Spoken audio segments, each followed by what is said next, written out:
Welcome to the Gay Buddhist Forum, where teachers from all schools of Buddhism offer their perspectives on the Dharma and its application in modern times, especially for LGBTQI audiences.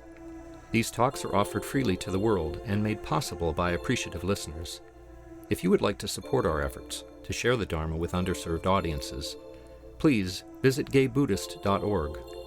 There you can donate, find a list of upcoming speakers, or enjoy many hundreds of these recorded talks dating back to 1996.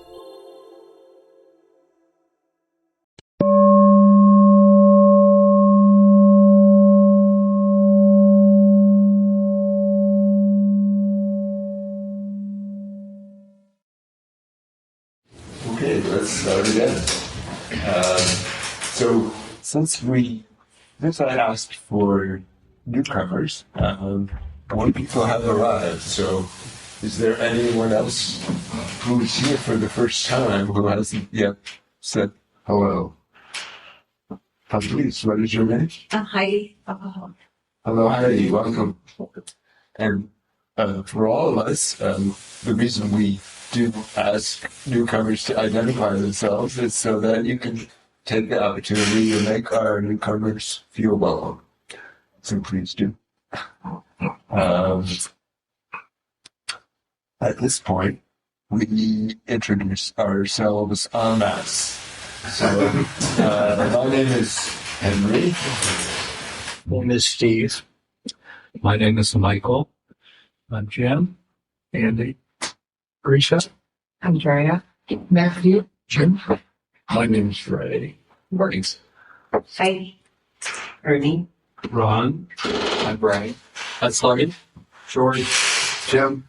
My name is Cass. Bill. Jack. I'm Richard. Tony. John. Bob. Das. Stephen. Thank you, Kevin. And Kevin. So, Kevin Griffin, who is seated to my left, is a Buddhist teacher and author of 9 books, known for his innovative work connecting Dharma and recovery, especially through his 2004 book, One Breath at a Time, Buddhism and the 12 Steps. He has been a Buddhist practitioner since the 1980s and a teacher for 3 decades. He reaches a broad range of audiences in Dharma centers, wellness centers, and secular mindfulness settings. Kevin's latest book is Living Kindness, Metta Practice for the Whole of Our Lives, published in 2022. To learn more and to see his teaching schedule, you can visit kevingriffin.net. Please, Kevin. Thank you, Henry. Thank you for the invitation to be here. Welcome everybody online and in person. A delight to be here. I guess I come about once a year over here. I don't know. I feel like an honorary member. A lot of familiar faces. And I guess it was Christian. I presume he's online. He said he was going to be on Zoom. Was in touch with me and let me know about Jeff's passing. And that kind of hit me. You know, I've known Jeff for a long time. He used to come to some of my classes and things in the East Bay and Spirit Rock and retreats, and also was maybe the first person to invite me to this group. So, it was somewhat of a surprise. I mean, we never should be too surprised, but I guess what came up for me as as I was thinking about that and what to talk about today was this kind of paradox. The Dharma and Buddhism kind of contains these paradoxes which force you, I think, to find ways of holding, these contradictions, and the kind of the term the middle way speaks to that. But I was thinking of 2 particular teachings one of which, where the Buddha says that, talking about community, saying that noble friends and noble conversation are the whole of the holy path or the spiritual path. A very striking comment, because we think, oh, isn't meditating and getting enlightened or studying the whole of the path, or what, to say it's the whole of the path, somewhat surprising. But then there's another teaching that I actually wrote about in Living Kindness, a sutra called Born from Those Who Are Dear, where the Buddha says that sorrow, lamentation, pain, grief, and despair are born from those who are dear. And it's sort of like, well, the whole of the holy path is the community, but that's going to cause me suffering to be, what do I do about that? And I've been going through this book from Ajahn Amaro, who's one of my main teachers. He's an English monk in the Thai forest tradition of Ajahn Chah, and quite prolific, and also with a very wide-ranging intelligence and memory. One of his fellow monks told me that Ajahn Amaro has the greatest memory that he's ever heard. So this book has the lightweight title of The Phenomenological Approach of the Buddha. But and it was funny this morning because I was thinking, oh, he has this poem from William Blake, and I wonder where it is. And then I looked, and somehow I found it very quickly, which shocked me. Usually I can't find the quotes I want. So he starts one of those chapters here with this couplet from William Blake called Eternity. He who binds to himself a joy does the winged life destroy. But he who kisses the joy as it flies lives in eternity's sunrise. And that seemed to me to be what the Buddha is talking about. That we can love people, that we can be fully connected and engaged in life, that we're not separating ourselves and, kind of trying to, write off the joys of life or the connections and love in life. But that we have to let go. We have to be willing to let go. We have to be ready to let go. We need to enjoy them in the moment and let them go. He who kisses the joy as it flies lives in eternity's sunrise.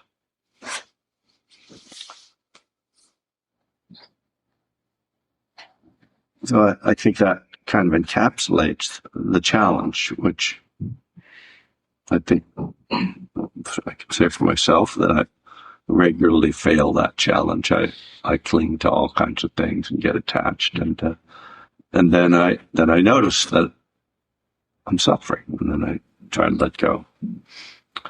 So I guess that what I kind of wanted to then carry on talking about is community and the importance of it, and because this line from the Buddha, the whole of the holy life, the noble friends and noble conversation are the whole of the holy life, is intriguing, but it's not in that particular teaching, in that sutta, it's not explained at all what he means by that. So here's a sutta. Well, I think maybe I'll step back a little bit, because this sutta kind of encapsulates what it is then further that I want to say. That kind of lately I've been just noticing, again, this kind of tension between engagement and immersion in life. And then what can, the kind of stepping away or impersonalizing that the Dharma kind of encourages. And this came up for me particularly because I was working on a project, a writing project. There was an editor who wanted me to do this, and it was interesting to me, writing about depression and the Dharma, which is, depression, as well as the Dharma, have been themes of my life. Depression for longer than the Dharma, unfortunately. And it's something that I do teach about somewhat, and certainly have, really worked very hard to kind of apply Dharma teachings to managing, I guess I'll say, letting go of depression. As I worked on that project, I found myself getting depressed because I was thinking about it every day. I would sit down and write about my history and write about how to try to work with this and these different elements of the Dharma that we can see sort of interacting to create these states. And it just kind of it got to be too much. And finally the editor was like, well, we want to offer you a contract. And I was like, I'm not going to write the book. It was shocking to me because, I have an ego. Oh, you're going to publish my book? Oh, sure. I'll write anything. I have an idea for a book on mindfulness and golf, but so far nobody's gone for that. But so very quickly, because writing is really my practice, my life. It's my work that I do that keeps me sane. To keep a theme of mental illness. I quickly shifted and started writing a more just kind of Dharma and recovery, my kind of go-to thing. Started writing on that topic and quickly felt better. And I thought, am I cheating? This, am I afraid to, I just, is there, I guess it was, what came up for me is there a way that sometimes by focusing on the Dharma, I'm kind of detaching? And I guess my answer to that is yes, and that's not necessarily a bad thing. That certainly when the Buddha says suffering is caused by attachment, by clinging, by craving, then letting go is the way to freedom. It's just that I don't want it to get chilly, I still want to be engaged in life in a warm-hearted way, in a connected way, because there can be, I get it, I don't know if, projecting or judging, but sometimes there are people I encounter in the Buddhist world, sometimes, teachers who seem disconnected, and they might speak and they're speaking wisdom, but I'm not feeling it, I need the music, I need the soulfulness of it, the heart. And so this just got me kind of, just reflecting on this. And as I said, if I find myself trying to really get into something and excavate something, and it's making me depressed, it's not helping, I'm not going to feel bad about stepping away from that project. And I envision, using some of that material at some point. But so all of that leads me to a sutta where I think we can see both sides of this kind of paradox in this one sutta. And it happens to be, the sutta happens to be called enlightenment, which suggests a good thing to pay attention to. And I don't know how much you're familiar with the suttas. Seeing this map here, was very striking, because the suttas very often start by telling you where the Buddha was when he gave a talk, and you see many of the places where he gave talks are on this map. So in this one, he was at Savatthi in Jetsus Grove and not at Pindika's Park, the place where really the most suttas are recorded from. And it goes through, reading these suttas, it takes some practice and some study and some guidance to sort of find your way through, because it's like a thicket of language and embellishment and layers that I try to just kind of like, okay, what are the salient points here? So there's a whole thing where the Buddha brings up, he's talking to his monks and he says, what if people ask you, basically how you become enlightened? But here's the phrase that is confusing. What is the proximate cause for the developments of the aids to enlightenment? Like, why do we have to go through all the proximate cause of aids, like layers? And so he asked the monk, his monks, what would you say if someone asked you what are the proximate causes for the aids to the, how do you get enlightened? And of course, the monks, as they will do when he asks a question like this, they'll go, well, you're the teacher. Maybe you could tell us. So, which obviously it's kind of a setup. So this sutta is from what's called the numerical discourses, and this is the chapter of the nines, which means there are 9 things that the Buddha is going to say are the proximate causes for the development of the aids to enlightenment. So the first one is good friends, good companions, good comrades. There's a lot of redundancy in here. So we'll say, a community, a sangha, us. The second one is one should be virtuous, he says. So, ethical, moral. Okay? So you should have a community, you should be, a moral person, non-harming. Then he says you should get to hear talk of the holy life, to basically get to hear the Dharma. So you need friends, you need to be moral, you need to be exposed to the Dharma. Makes sense. Be hard to, realize the Dharma without hearing it. The fourth, so that's 3. The fourth one, you should arouse energy for abandoning unwholesome qualities, acquiring wholesome qualities. So this is right effort. You need to have energy. And then he says, and then one should possess wisdom that discerns arising and passing away. So you should see that everything is impermanent. So that's the first 5. Okay.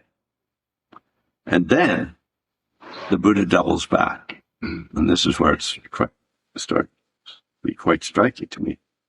He says, and he's talking about bhikkhus as monks. He says, when a bhikkhu has good friends, it can be expected that he will be moral, that he will hear the Dharma, that he will have energy, that he will be wise. And I'm using the male pronoun because these are men and just easier, but you understand we're talking about humans. So the first 5, the 2, 3, 4, and 5 actually all turn out to depend on number 1. So all of these first 5 are actually dependent upon the noble friends and noble conversation that we heard about from the other sutta. Now that, to me, first of all, is very striking. And as someone, and I know I'm not the only one here in recovery, that we know that in the 12-step world, and really in all recovery processes, community, fellowship, support, sponsors, sponsees, all of that is what sustains that whole program. So when I've tried to, as I've over these years integrated Buddhism and recovery, it's been really important to me to see that idea of the critical importance of community in recovery is reflected in the Buddhist teachings. And the Buddha agrees with the 12-step program that we need community. So now he's established that the importance of community here and of noble friends, noble conversation. And so to me, that's this, I guess just say human side, the heart side of what we're talking about.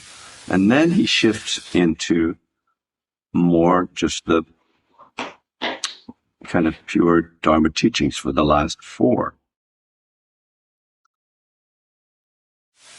Having based oneself on these 5 things, one should then develop further what he calls the perception of unattractiveness should be developed to abandon lust, which means you should see that the simple way for me to understand that is, well, I don't know if it's simple, but you should see that the unsatisfactory nature of pleasure and of consumption. When you realize that all that stuff you want isn't going to fix you, you've got to see that, or otherwise you're not going to let go. So that's number 6. Number 7 is developing loving kindness. Number 8 is mindfulness of breathing should be developed to cut off thoughts. And number 9 is quite lengthy. The perception of impermanence should be developed to eradicate the conceit I am. When one perceives impermanence, the perception of non-self is stabilized. One who perceives non-self eradicates the conceit I am, which is nirvana in this very life. So this is the culmination of it. The perception of impermanence should be developed to eradicate the conceit I am.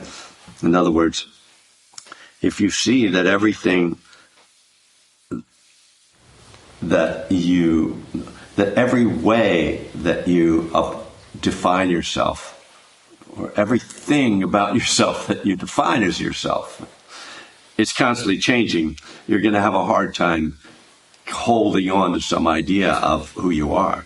Well, I'm this. No, wait, that's different. It's changing. Oh, I'm that. No, I'm my body. No, my body keeps changing. Oh, I'm my thoughts. No, my thoughts keep changing. I'm my possessions. Of course, I'm not my possessions. So it's just striking to me that he starts this whole process by saying, all of this is about having this community. And then everything else comes out of it. We don't do this alone. And yet, we do. Again, this paradox that when you're meditating, there's nobody else in there to call you on your shit. You're the only one. And again, the Buddha talks about this as well, like that, everyone has to be an island to themselves, that nobody can do this for us. Munindra, who was Joseph Goldstein's teacher, put it this way. He used to say, the Buddha solved his problem. Now you have to solve your problem. Again, we have to hold these. How do we hold these paradoxes? One of them, I was trying to think of whether this was in some TV show I was watching. Maybe Shrinking. Yeah, Shrinking. Anybody watch Shrinking? So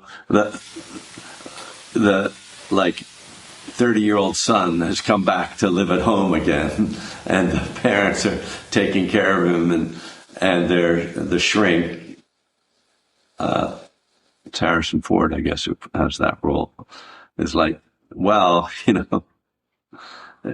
you think you're helping him, but all you're doing is avoiding your own pain.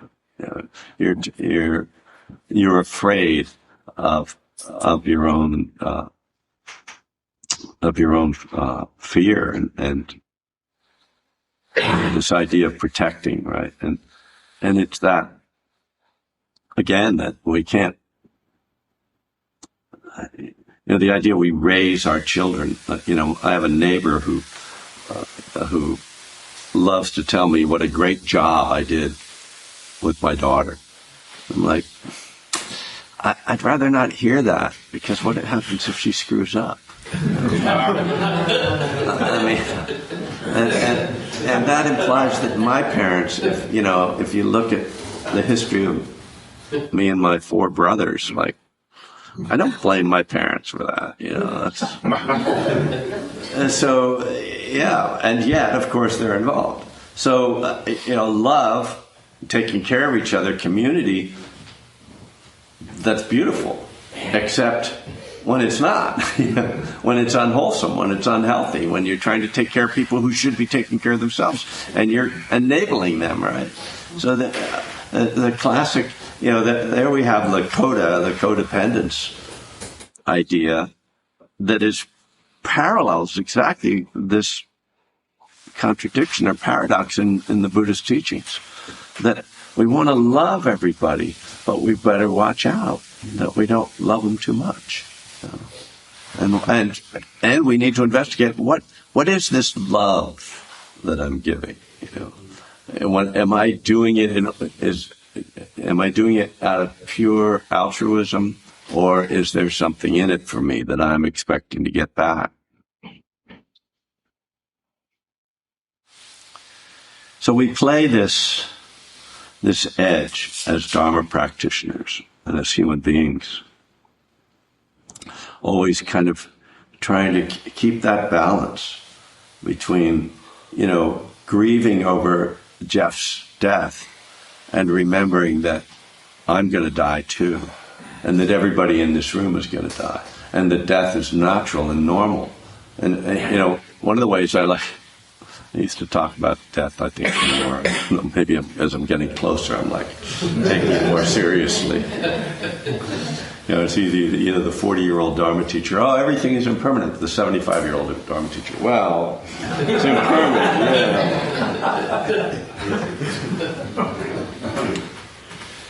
But, I kind of asked the question, well, what would happen if nobody died? Well, we'd really have a problem then. You think we have overpopulation now? What a mess. So, death is very, very important, very functional, helps everybody. So, I guess I'll close just by once more reading the William Blake, which, it's funny to read a poem like this when you're used to kind of contemporary poetry that doesn't rhyme. So, it's like a rhyme is just pounded on you, but it's beautiful nonetheless. He who binds to himself a joy does the winged life destroy. But he who kisses the joy as it flies lives in eternity's sunrise. So, thank you. Thanks for your attention. Happy to continue the conversation. Any questions, comments, corrections?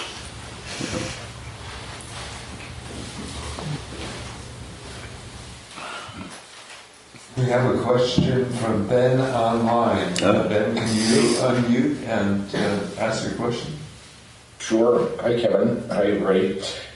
Just back from some travels to Southeast Asia, so can't be there in person today. Kevin, you have mentioned, I've been to 2 of your talks, read some of your books. Hang on, let me hide self-view. I don't know. I can't get the focus off me. That's okay. Anyway, you have mentioned that in all of your talks in terms of recovery, all of you have mentioned are 12-step programs. I've had quite a storied history with 12-step. After my first 5th step, I relapsed, and my sponsor shouted at me that I was a, quote, fucking sociopath. Every time I really chatted at, told nobody wants to hear from me. It has been quite a long and storied and difficult history for me in 12-step. And I know that the response of 12-step is to general, well, it's me. I'm the problem. And so I had to leave 12-step in order to find some success and happiness in recovery. Is there a particular reason you really only focus on 12-step? Is that kind of your experience, or do you think, do you have anything supportive you can offer other than I'm so fundamentally flawed that I deserve that kind of treatment in 12-step? Is there anything helpful that you might offer me that isn't more of the denigration and criticism that I've gotten over the years? Well, I'm sorry that's happened, and first of all, I got sober in AA in 1985, and so I hesitate to. I actually don't talk about the 12 steps as much these days as I used to, because there are some more actual Buddhist alternatives now, thankfully. Recovery, Dharma especially, and then 8-step recovery, which is founded by one of the Triratna teachers, Vimalasara, who's a friend and colleague of mine. And so first, I just want to say that, what you're describing, Ben, is humans. It's not the 12 steps, but nonetheless, I agree that it comes out of a certain 12-step culture, which I think is traceable back to Bill Wilson, whose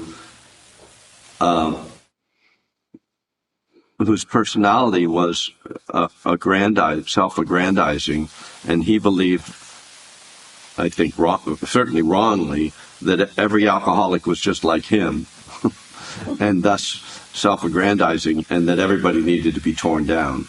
And that's then, I think, been carried forth by some people in the 12-step world way too far, and I agree. I think that inventory, as it's particularly as you're describing it, is way overemphasized in the 12-step world. I think that it's really important to have a balance between looking at where you're making mistakes and also remembering when you're doing well, when you're succeeding, which is rarely mentioned. In my book, my workbook, I recommend doing a positive inventory as well as the standard Buddhist inventory. And I think it's harder for a lot of people to look at their wholesome qualities. But there's no doubt, that there can be toxic people, and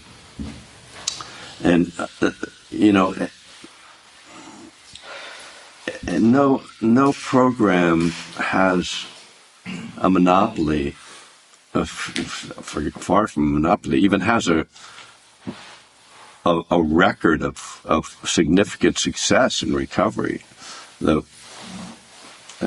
no reliable statistics, but the problem with all the recovery programs is that addiction requires the addict to do the work. There's no treatment. When we say there's a treatment center, it's not a treatment like cancer treatment or something, where they give you medicine that helps you to heal. If you've got an infection and they give you an antibiotic, even if you don't want to get well, you do. There's no treatment like that for addiction. And so the hard part is that It's up to individuals. And then I will also say that, the recovery world largely is a peer-led group, which, communities, certainly AA, as well as the other programs. And so there's no standard of treatment. Like, I had a really great relationship with my sponsor until I didn't, and then I broke up with him, when he told me I would relapse if I put my name on the cover of a book, So far I haven't done that in 20 years since I published it. But, so yeah, again, I'm sorry that you've gone through that. I do believe there are plenty of people of goodwill and more balanced approach in the recovery world, but that doesn't mean I don't think the 12-step program is right for everybody by any means. I don't mean to suggest that it's the only path. I think that the 12 steps themselves, apart from the culture and the individuals, that the steps themselves there can be a lot of wisdom just drawn out of them, and that's what I mostly look for. Is like, what does powerlessness mean? What does it mean to turn it over? What does it mean to do an inventory? And I'm interested in that, but I'm not going to try to stand up for and defend every, unwholesome and unkind person action, because one of the main complaints I hear about the 12-step world is the abuse of women, and the men using it as a place to hit on women. So when people get together, as much as noble friends, that's noble. Then there's the ignoble. Kevin, I see another question online from Tom Bruin.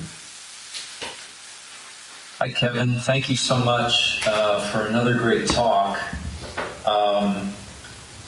One of the things that was in that list of 9 that you read highlighted something important for me, and that is like the difference between Buddhism and like the Abrahamic religions.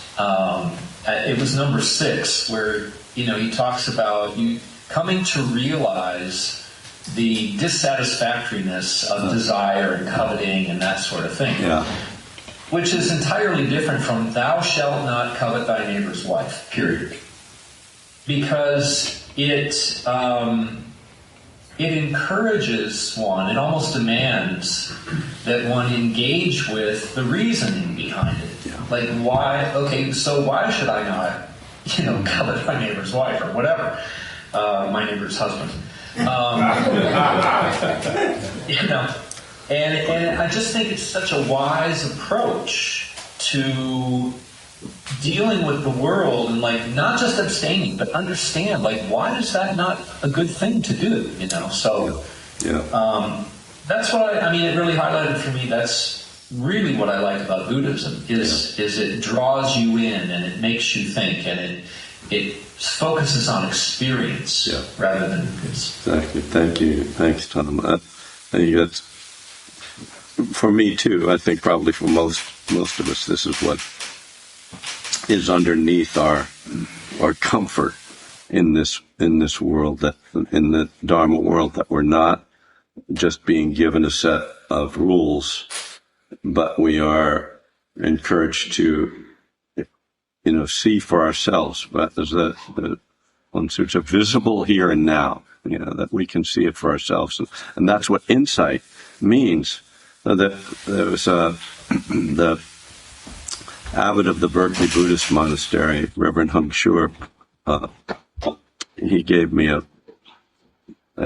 way of understanding this with some interesting language, which he said most religions are orthodoxies. That is, they're based on a text or a set of rules or a doctrine. The Buddhism is an orthopraxy. that is based on a set of practices. And then the wisdom comes out of, just as you're saying, comes out of the practice, out of your own personal experience. You're not just being told something. You're experiencing, oh, what does it feel like when I fantasize about that? Oh, it doesn't feel good. What does it feel like when I'm grasping for that? Or when I'm afraid I'm going to lose that?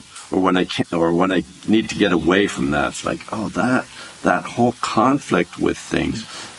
So I don't need a rule. I don't need to be punished when I break that rule. I just need to be mindful, and feel it and be present for it. Yeah. Thank you.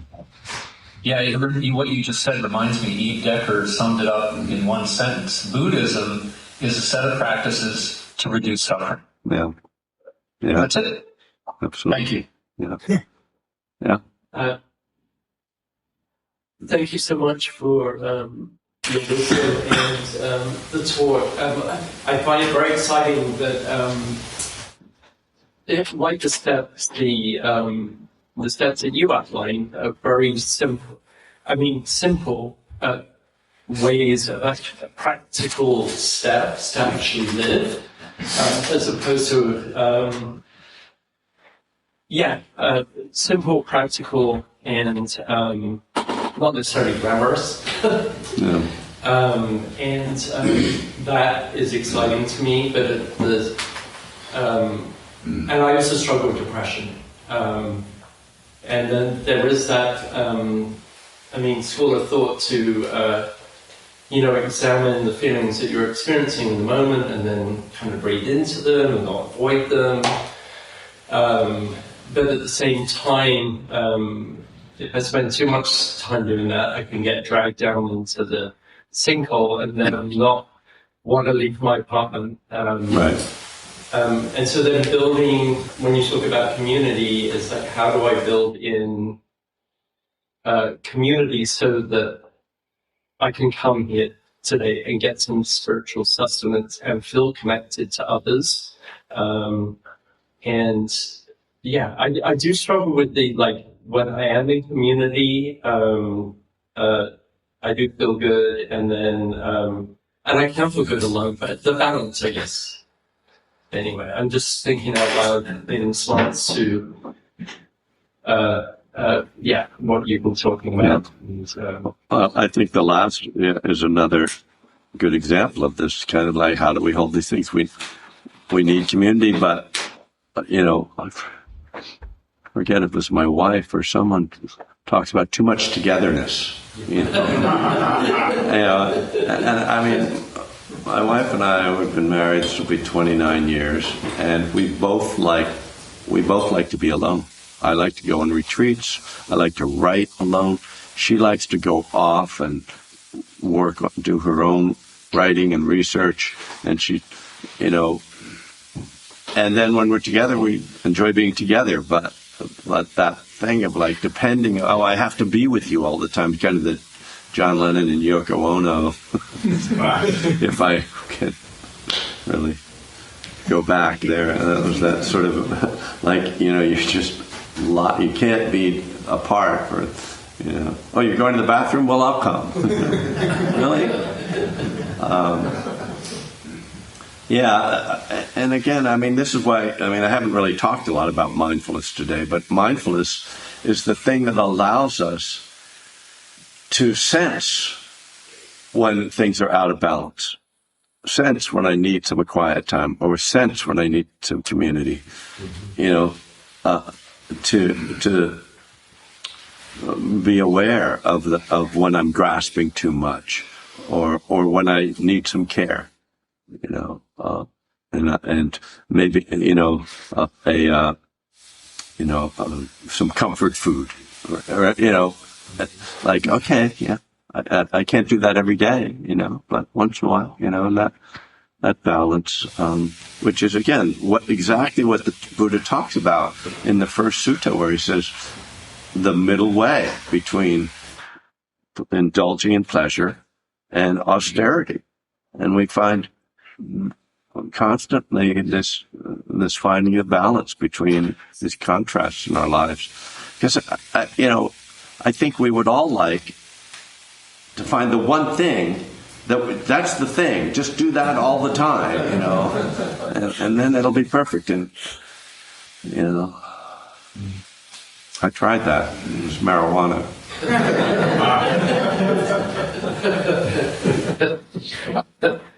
Yeah.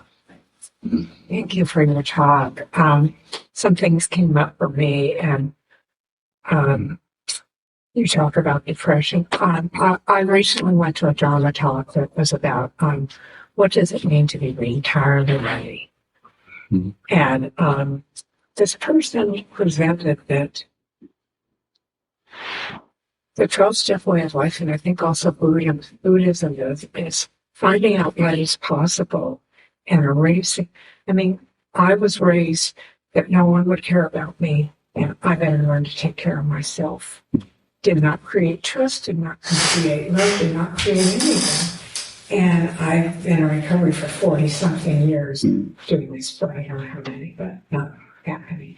But I guess she said, look, being entirely ready, no one's ever entirely ready for anything. I think but what it means is to be willing to consider that the stories that you have been raised with and you are telling yourself are not serving you, and what other possibilities are there. And that's where it takes community for me. Yeah. Because I can see your story change and your story change. And then I believe mine can, but I need a witness to say, this is your story. And then, maybe it was better to have loved your loss than never to have loved it all.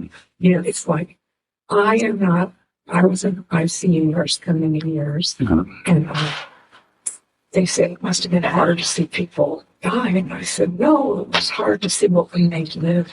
And the other side of that is a carpe diem. This is all I have.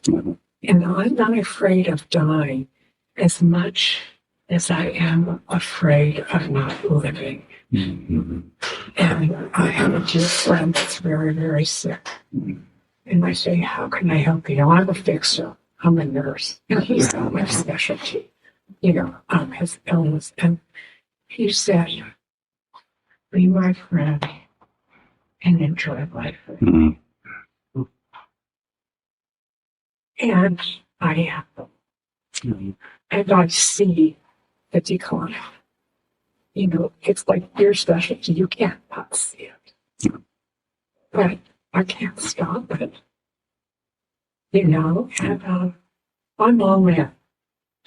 And I say this all the time. What I have gained is the ability to have a friend to be a friend. And that's got to do with trust. And I couldn't trust anybody when I came here. And I was the master of my ship. It was pretty scary. But I felt in control. So those are things that came up for me today. Thank you. Henry, did I see you put your hand up? I did, but I think we're getting close to the end of our allotted time, so I think I have to forego my own. Wow. An exemplary community member. Okay, great. Yeah. Well, it's not so much a question, more a reflection. Because I was thinking, community is such a broad term, but just to, from my experience, it's not just a community, but also, and also not, just like-minded people, because like-minded people can also fall into traps. Yeah. So I think what I've noticed is it's a community of people who are humble enough to know that they don't have all the answers, and also willing to improve themselves or use experience as a way of, but also holding in high value compassion and empathy. So I think that really speaks to me in terms of the type of community that would support, and the other thing is the repetition of it seems like a wheel, I thought of it as it propels it to go forward. So every time it shifts a little and it reinforces and it becomes stronger when you're numbering up the 9 things. And one of them spoke to me about like an aha moment that I recently had was like thinking of my brain as soil. And so there are things that have brought me a lot of pain and suffering. So not watering those roots or finding ways to like give them other nourishment. And I forgot how you said it, but I don't know, it clicked to me that way. Certainly to me, compassion and empathy are what make any community or any, and I would say at this moment in history, any nation, any, healthy. It's what binds people together. It's when there's selfishness and disregard for others. It just everything is collapses under the weight of that.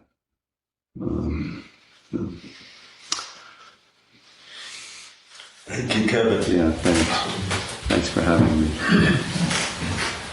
I know there's lots more questions. I see hands raised online. I know there's more hands in this group. I credit Kevin, your talk, for having aroused more questions than it answered, which is a good thing. That's how I stay in business.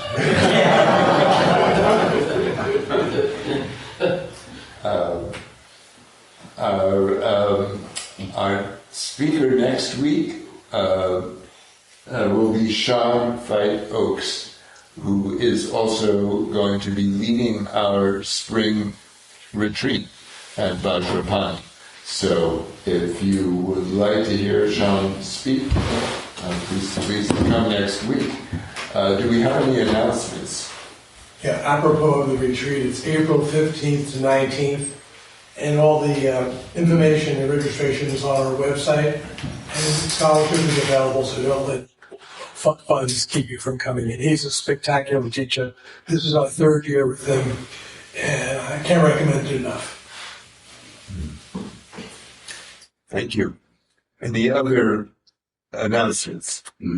I have a couple of announcements. Next week will also be the newsletter mailing, so hopefully there'll be lots of people here to help us quickly put it together.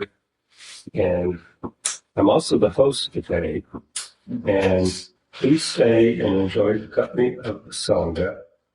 There are refreshments and hot water for tea. The only vegan thing is some grapes, so. And you can just put your cups in the sink and I'll take care of them. I'll be going around with a Don bowl to accept contributions to cover our expenses. Your generosity is appreciated. Donations in the range of $10 to $20 help the Sangha meet fixed expenses. These include honorarium for our Dharma speaker, rent for the Spiegel Center, monthly dinners we prepare for the Larkin Street youth services, and our quarterly newsletter, mailed mostly to people in prison. There's a newcomers sign-up sheet on the credenza. If you wish to be included and receive our Sangha membership directory, please sign up and include contact information you wish to share with the group. Some members go out for lunch after the meeting. Everyone is welcome to join them. The group meets at the front door around 12:30 p.m. Thank you, Stephanie. Any other announcements? In that case, let's form a circle for the dedication of merit. Kevin, do you want to do the dedication, or shall I do one? You go ahead.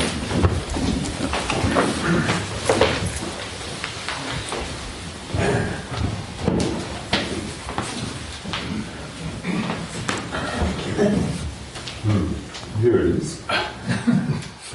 power and truth of this practice, may all beings have happiness and the causes of happiness. May all be free from sorrow and the causes of sorrow. May all never be separated from the sacred happiness which is without sorrow.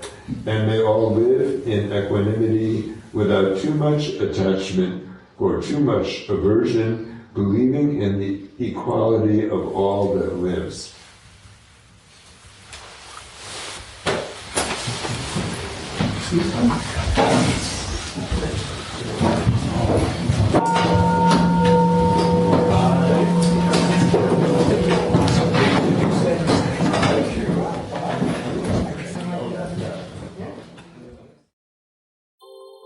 Thank you for listening to the Gay Buddhist Forum. If you would like to hear several new talks per month and be notified of upcoming speakers so you can participate live, please subscribe to this podcast, like us on Facebook, and join our mailing list by visiting gaybuddhist.org.